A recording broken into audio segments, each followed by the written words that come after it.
안녕하세요. 2023년 구역공과 하나님 나라의 증인들 1학기 하나님 나라의 전파 2단원 하나님의 말씀대로 전파되는 하나님 나라 7과 함께 살펴보겠습니다. 한 사람을 부르심으로 전파되는 하나님 나라입니다. 본문은 사도행전 9장 1절부터 16절인데요. 사울이 다메섹 도상에서 예수 그리스도를 만나고 회심하는 장면입니다. 사울은 스데반 죽음에 동조하였고 또 유대교에 열심히 있는 자로서 기독교인들을 찾아내어 그들을 투옥시키고 그들을 박해하는 일에 앞장섰던 사람이었습니다. 이런 사람을 하나님께서 쓰신다는 것은 인간의 생각으로는 도저히 상상할 수도 없는 일이죠. 그런데 오히려 기독교를 가장 선두에서 박해했던 사람을 하나님께서 변화시켜서 복음의 가장 선두주자로 서게 하셨습니다. 이것은 유대인들 뿐만 아니라 기독교인들에게도 엄청난 큰 충격이었겠죠. 하나님은 이런 반전의 하나님이심을 우리가 알 필요가 있습니다. 우리의 생각을 뛰어넘는 하나님, 나는 다 끝났다고 실패했다고 생각했지만 하나님은 더 놀라운 계획을 준비시키고 계십니다. 다메섹으로 기독교인들을 색출하기 위하여 떠났던 이 사울을 하나님께서 변화시키시는데요. 예수 그리스도가 빛 가운데 나타나셔서 그를 부르십니다. 사울아 사울아 내가 어찌하여 나를 박해하느냐.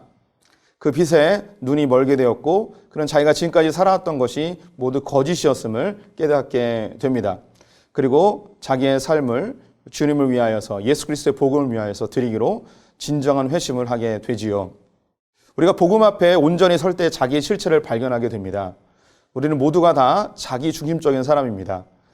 죄는 자기 중심성이라고 표현하는 것이 가장 적절할 것입니다. 하지만 복음 앞에 서게 되면 내 생각, 내 판단, 지금까지 내가 살아왔던 그 삶들이 진정 옳지 아니하였음을 깨닫게 됩니다.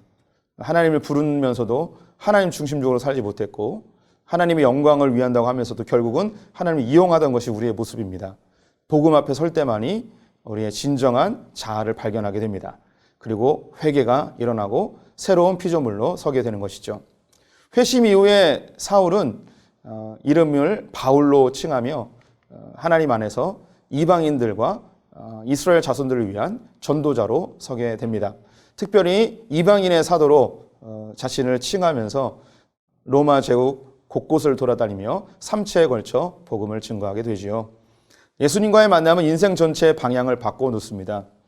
이전에는 자기를 위하여 먹고 마시고 입는 것에 우리가 집중하여 살았다면 복음 앞에 서게 되면 하나님 나라와 영광을 위하여 사는 인생 전체의 삶에 바뀌는 놀라운 일이 발생하게 되지요. 사울의 변화는 사울만의 변화가 아닙니다. 우리 믿음의 선배들의 변화였고 바로 우리 성도님들의 변화가 되어질 것입니다. 본문은 사도행전 9장 1절에서 16절이고요. 암송 구절은 사도행전 9장 15절입니다. 요즘은 하나님 나라는 부활하신 예수님을 만나 부르심을 받은 사람들을 통해 전파된다는 것입니다. 본문의 내용, 바울이 다메섹 도상에서 예수 그리스도를 만나고 회심하여 그가 복음에 앞장서게 되었다는 내용입니다. 이 가운데는 은혜가 있습니다. 하나님 나라의 복음은 은혜입니다. 바울은 기독교인들을 박해하고 죽이려고 하였는데 그런 사람을 하나님께서 은혜로 받아주시고 은혜로 변화시키셔서 하나님의 복음의 일꾼으로 삼아주셨습니다. 우리 성도님들도 지금 나의 나된 것은 주님의 전적인 은혜임을 고백하셔야 됩니다. 지금 내가 그리스도를 잘 믿는다 해서 괜찮은 삶이라고 생각하는 그 순간 우리는 율법주의로 공로주의로 빠지기 쉽습니다. 우리는 죄인 중에 괴수였고 하나님의 자녀로 부름받을 수 없었던 그런 존재였음을 결코 잊지 않으셔야 될 것입니다. 하나님은 이렇게 은혜를 아는 자들을 통해서 교회를 변화시켜 가십니다. 첫 번째 질문입니다. 사울은 어떤 사람이었나요? 사울은 위협과 살기가 등등하여 예수 믿는 자들을 박해하였습니다. 그는 유대교의 열심당원이었습니다. 그는 자기가 계획했던 대로 한다면 사내들인 공의의 회원이 될 것이 분명하였습니다. 아주 박식하였고 당시 최고위 엘리트 코스를 밟았던 바리새인 중에 바리새인이죠. 그랬던 그를 하나님께서 변화시켜 주셨습니다. 두 번째 질문, 다메섹에서 사울에게 어떤 일이 일어났습니까? 호련히 하늘로부터 빛이 그를 둘러 비추고 주님의 음성이 들렸습니다. 하나님께서는 사울을 친히 만나 주시며 그가 지금까지 따랐던 그 유대교의 율법이 하나님의 복음이 아님을, 구원의 길이 아님을 알려주신 것이죠. 오직 예수 그리스도만이 구원의 길임을, 복음임을 알려주었습니다. 진실은 하나님을 만날 때에 알 수 있습니다.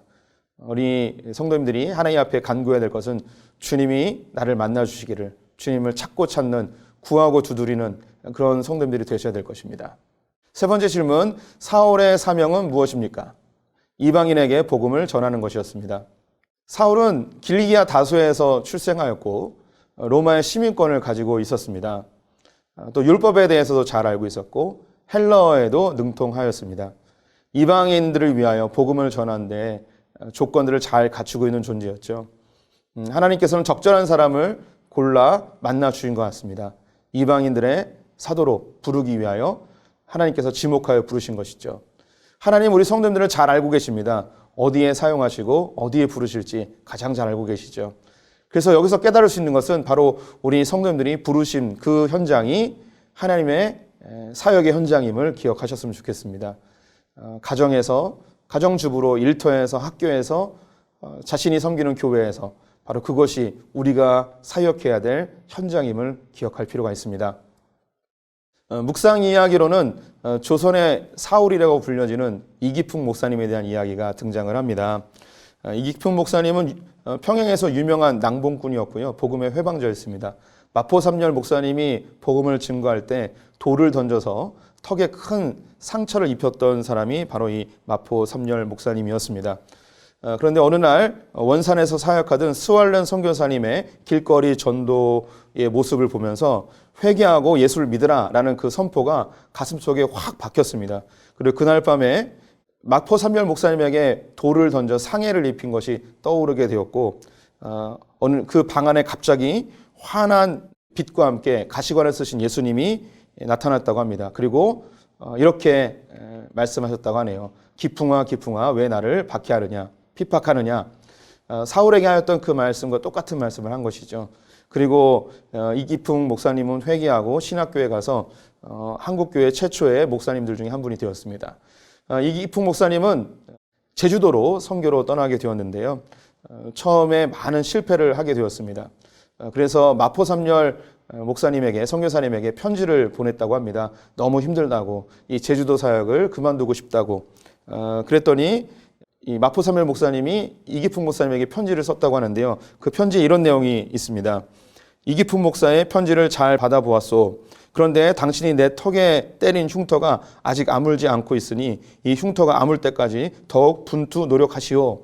라고 이렇게 편지를 썼다고 합니다. 이 편지를 받고 이기풍 목사님은 포기하지 않고 복음을 전하여서 얼마 후에 8개의 교회가 세워지고 400여 명의 성도가 부흥하는 그런 일이 있었다고 합니다. 하나님은 누구나 사용하십니다. 하나님의 계획은 알 수가 없습니다. 우리 성도님들 주님께 초점을 맞추시면 우리 성도님들도 주님께 사용받는 멋진 성도님들이 되실 것입니다. 감사합니다.